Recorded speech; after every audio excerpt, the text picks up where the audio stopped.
그땐 왜 그랬을까? 이 말은 시간이 지나야만 할 수 있는 고백입니다. 지금 이 영상을 보고 있는 당신에게 70대 이상 선배들이 보내는 경고가 있습니다. 젊을 땐 그저 평범한 선택이었습니다. 아무렇지 않게 내려간 귀촌, 남들도 다 하니까 한 부동산 투자, 도움이 되라고 퍼준 자식 지원, 끊지 못한 인간관계, 그리고 조금 아픈 건 참으면 된다는 생각까지. 하지만 시간이 흐르고 몸이 아프고 마음이 무너졌을 때 이들은 하나같이 말합니다. 그 선택만 안 했어도 내 인생은 달라졌을 거예요. 우리는 같은 실수를 반복합니다. 누군가의 실패에서 배우기보다 내가 직접 겪어봐야 깨닫기 때문입니다. 하지만 노후는 실험실이 아닙니다. 한번 잘못 들어서면 다시 되돌리기엔 너무 많은 것을 잃게 됩니다. 이 영상은 누구나 저지를 수 있는 인생의 후회 5가지를 정리한 것입니다. 이 중 단 하나라도 당신에게 해당된다면 지금이 멈추고 돌아설 수 있는 기회입니다. 더 늦기 전에 후회가 아닌 선택의 순간으로 만드십시오. 노후는 준비된 사람만이 누릴 수 있는 특권입니다. 지금부터 함께 확인해 보시죠. 첫째, 귀촌, 로망이 아니라 생존의 문제였습니다. 은퇴하면 시골 가서 조용히 살고 싶다. 많은 사람들이 말합니다. 도시 생활이 지치고 사람에 부대끼고 정신없는 시간에 파묻혀 살아왔기 때문이죠. 그래서 전원주택, 귀촌, 자연 속 삶을 꿈꿉니다. 마당에 텃밭을 일구고 새소리로 아침을 맞고 이웃과 김치 나눠 먹는 삶. 하지만 70대가 되고 나면 이 로망은 현실이라는 벽에 부딪히며 무너집니다. 그 벽은 생각보다 차갑고 외롭고 때로는 두렵기까지 합니다. 봄에는 꽃이 피지만 겨울엔 말 한마디 나눌 사람도 없습니다. 보일러가 고장 났는데 연락할 데가 없더라고요. 감기 하나 걸려도 병원 가려면 시내까지 1시간 이상 걸립니다. 처음엔 낭만이었습니다. 하지만 시간이 흐르고 체력이 떨어지고 관계가 멀어지면 귀촌은 생존의 문제가 됩니다. 서울에서 살던 한 60대 부부는 전원주택 하나를 장만하고 충북의 한 시골 마을로 귀촌했습니다. 그들은 도시 생활의 피로를 벗고 자연 속 여유를 만끽하고 싶었습니다. 처음 몇 달은 좋았습니다. 하지만 계절이 바뀌고 겨울이 오자 물은 얼고 길은 미끄럽고 버스는 끊기고 병원은 멀었습니다. 남편이 갑자기 쓰러졌을 때 119가 도착하는데 40분이 걸렸고 그 일을 계기로 부인은 말합니다. 시골은 참 따뜻하다고 생각했어요. 근데 사람이 없으니까 아무리 해도 따뜻해지질 않더군요. 귀촌 인구 중 30%는 5년 안에 다시 도시로 돌아옵니다. 그들은 말합니다. 공기 좋은 게 무슨 소용인가요? 정작 숨 막히는 건 혼자 있다는 그 외로움이었는데 귀촌은 누구에게나 열려있는 선택입니다. 하지만 준비 없는 귀촌은 노후의 발목을 잡는 함정입니다. 의료 인프라, 교통 접근성, 긴급 상황 대응, 이웃과의 유대, 체력과 날씨에 대한 대비. 이 5가지 중 하나라도 준비가 안 되었다면 귀촌은 은퇴의 보상이 아니라 노후의 위기가 될 수 있습니다. 노후는 낭만보다 안전한 일상과 예측 가능한 구조가 더 중요합니다. 공기보다 중요한 건 가까운 병원이고 조용함보다 더 필요한 건 말 걸 수 있는 이웃입니다. 귀촌이 나쁜 선택이 아닙니다. 단지 현실을 모른 채 선택하면 그 대가가 너무 크다는 점을 잊지 마십시오. 둘째, 부동산 몰빵. 집값은 오를 줄 알았어요. 옆집도 샀다고 하니까 나만 안 사면 손해일 것 같았죠.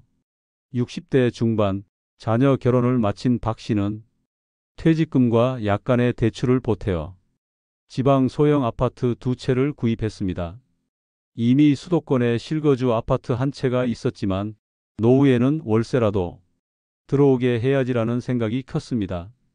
하지만 5년이 지난 지금 그 2채 모두 세입자가 빠져나간 채 공실 상태이고 관리비와 세금만 계속 나가는 상태입니다. 처음에는 좋았어요. 사자마자 가격이 오르니까 주변에서 투자 잘했다며 부러워했죠. 근데 막상 세입자가 안 들어오고 보유세 오르고 정부 정책 바뀌고 이제는 그냥 짐이에요. 박 씨의 이야기는 결코 예외적인 사례가 아닙니다. 부동산에 모든 자산을 쏟아부은 60에서 70대들이 지금 가장 후회하고 있는 선택이 바로 몰빵 투자입니다. 특히 상가, 지방 아파트, 갭 투자 등은 더더욱 회복이 어렵고 심지어 되팔기도 쉽지 않습니다. 한국은행 자료에 따르면 60대 이상 고령자 가구의 자산 구성 중 약 80%가 부동산에 집중되어 있습니다. 하지만 반대로 현금성 자산은 10% 미만으로 매우 부족합니다. 이 말은 곧 비상시 사용할 수 있는 유동 자금이 거의 없다는 뜻입니다. 그렇다면 왜 이렇게 부동산에 몰빵하게 되는 걸까요? 첫째, 익숙한 투자 방식이라는 점입니다. 과거 수십 년간 대한민국은 부동산 자산이 상승해 왔고 한 번 집을 사두면 몇 배로 불어나는 경험을 한 세대입니다. 하지만 지금은 다릅니다. 고령화, 인구 감소, 금리 인상, 부동산 정책 변화 등 수많은 구조적 이유로 인해 부동산은 무조건 오른다는 공식이 깨졌습니다. 둘째, 은퇴 후 월세 수익에 대한 환상이 있습니다. 한 채 사두면 매달 50만 원씩 들어오겠지라는 생각. 그러나 현실은 공실, 세입자 분쟁, 리모델링 비용 등으로 인해 월세 수익률은 2에서 3%에 불과하고 그조차도 안정적이지 않습니다. 게다가 관리비와 세금이 빠져나가면 실제 수익은 제로에 가깝습니다. 셋째, 노후 불안입니다. 국민연금만으로는 부족하고 마땅한 대안도 없으니 부동산이라도 붙잡는 겁니다. 하지만 역설적으로 가장 안전해야 할 노후에 가장 유동성이 낮고 리스크가 큰 자산을 쥐고 있다는 게 아이러니입니다. 한 70대 여성은 이렇게 말했습니다. 집은 두 채인데요. 돈은 없어요. 병원비가 필요할 때 팔려고 내놨더니 안 나가요. 결국 대출 받았어요. 이는 노후에 있어 부동산 자산은 쓸 수 없는 돈이 될 수 있음을 보여줍니다. 그리고 그 결과는 곧 생활비 압박, 의료비 부족, 심리적 불안으로 이어집니다. 또 하나 간과하기 쉬운 사실은 부동산의 관리 스트레스입니다. 연로한 나이에 세입자 응대, 시설 유지 보수, 세무 문제 등을 감당하는 것은 상당한 부담입니다. 부동산은 내버려두면 돈을 벌어준다는 말은 이제 옛말이 된 지 오래입니다.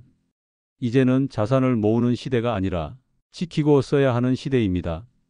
유동성이 부족한 자산보다는 필요할 때 쓸 수 있는 구조가 더 중요합니다. 전문가들은 노후 자산 중 최소 30에서 40%는 현금 혹은 현금성 자산으로 확보하라고 조언합니다. 마지막으로 기억해야 할 한마디. 집은 팔 수 있어야 자산입니다. 쥐고만 있는 건 짐일 뿐입니다. 지금 당신의 자산 구조는 노후를 지켜주는가요? 아니면 무너뜨릴 준비를 하고 있나요? 앞으로의 10년, 이제는 부동산이 아닌 당신의 유동성과 현금 흐름이 중심이 되어야 합니다. 셋째, 부모 자신은 노후 대비를 하지 못한 채 빈손이 됩니다.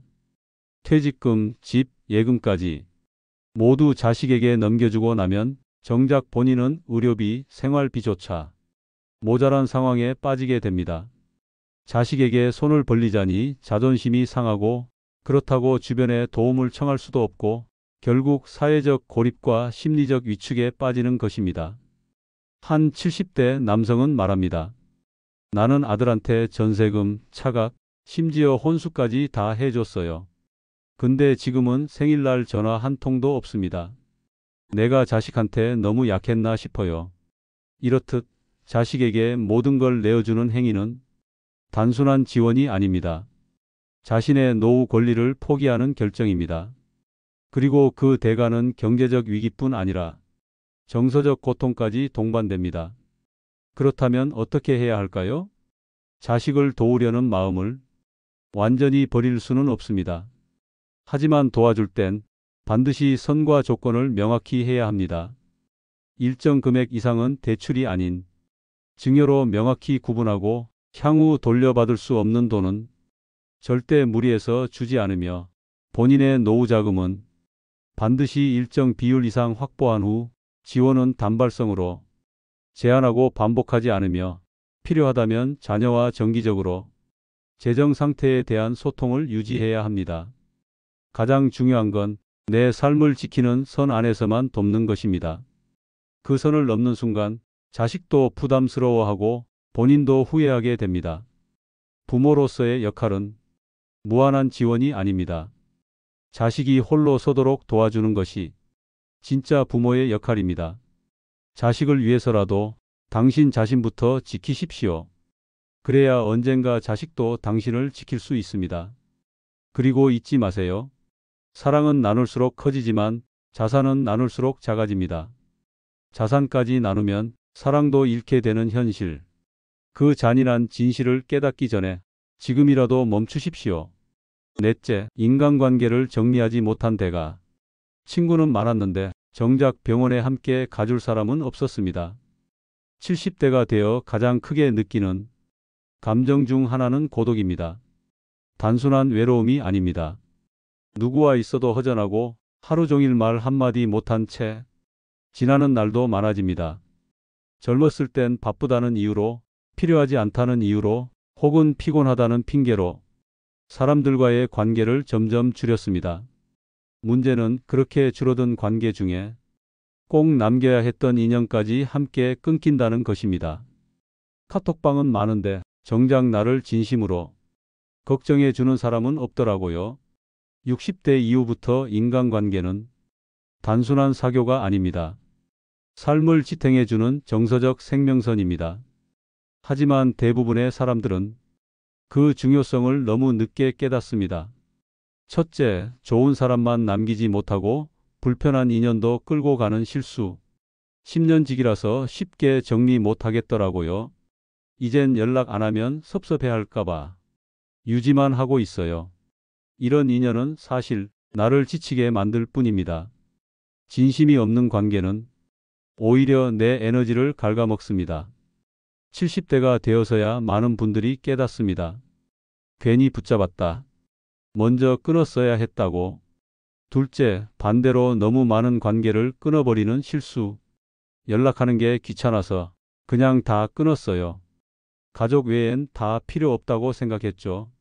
문제는 나중에 외롭고 아플 때 연락할 사람이 아무도 없다는 것입니다. 돌이켜보면 몇몇 인연은 살릴 수 있었고 유지할 만한 관계도 있었습니다. 하지만 너무 극단적인 단절은 오히려 내 삶을 비게 만듭니다. 셋째, 관계를 관리하지 않은 채 세월에만 맡긴 실수. 관계는 저절로 유지되지 않습니다. 작은 안부, 짧은 전화, 생일 축하 문자. 이런 것이 쌓여야 진짜 친구가 됩니다.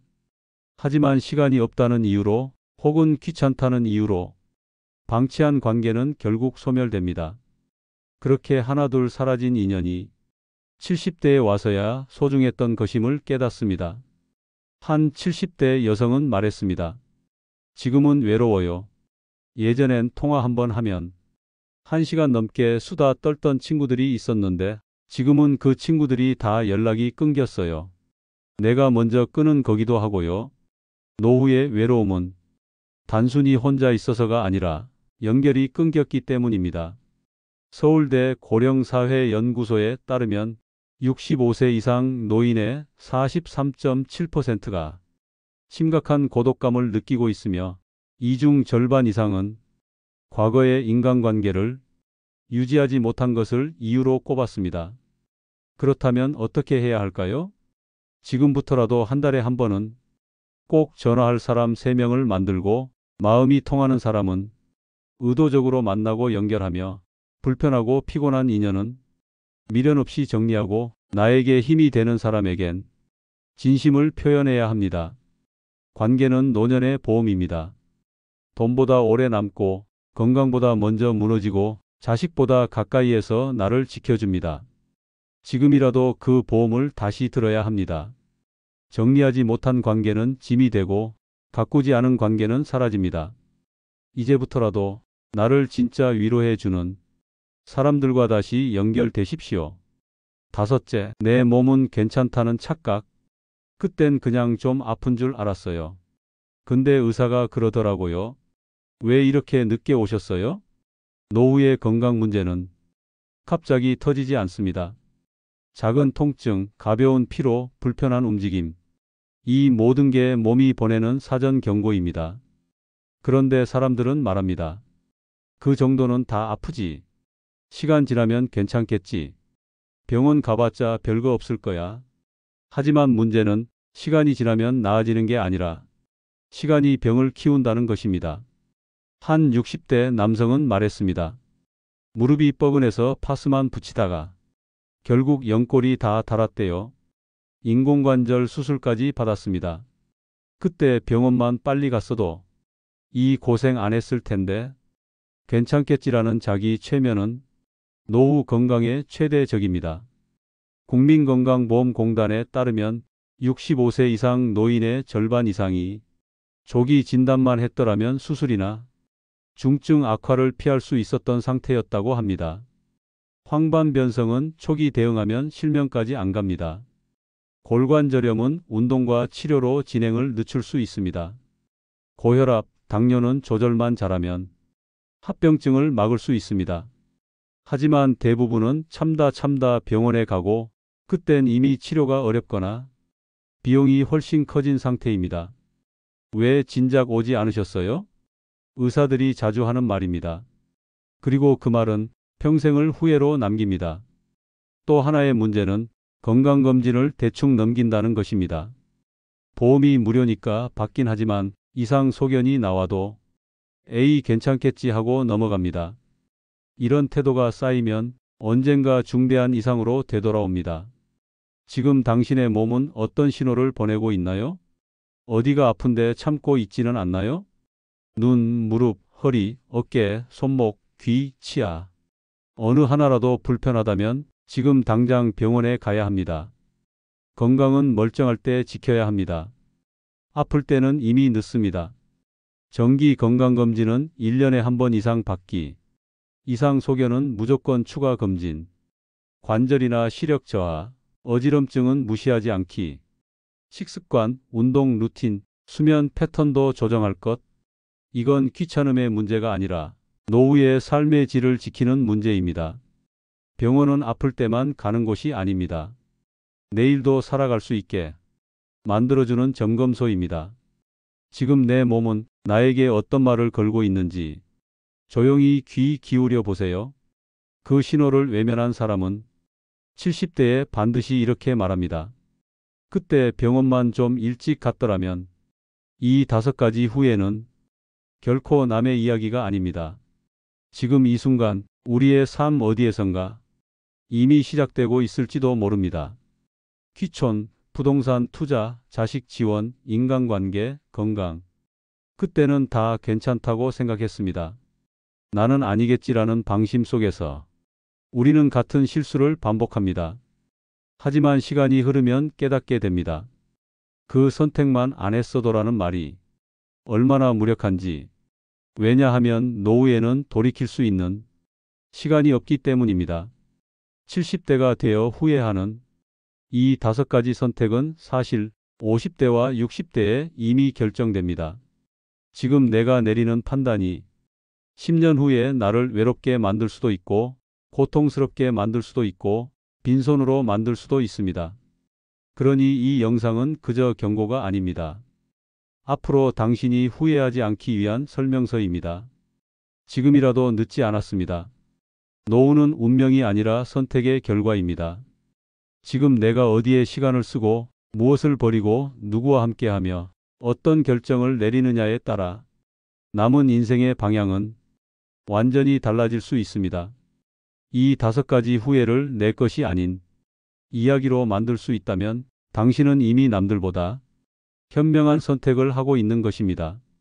구독과 좋아요는 이런 진짜 이야기들이 더 많은 사람에게 닿을 수 있게 만들어주는 힘입니다.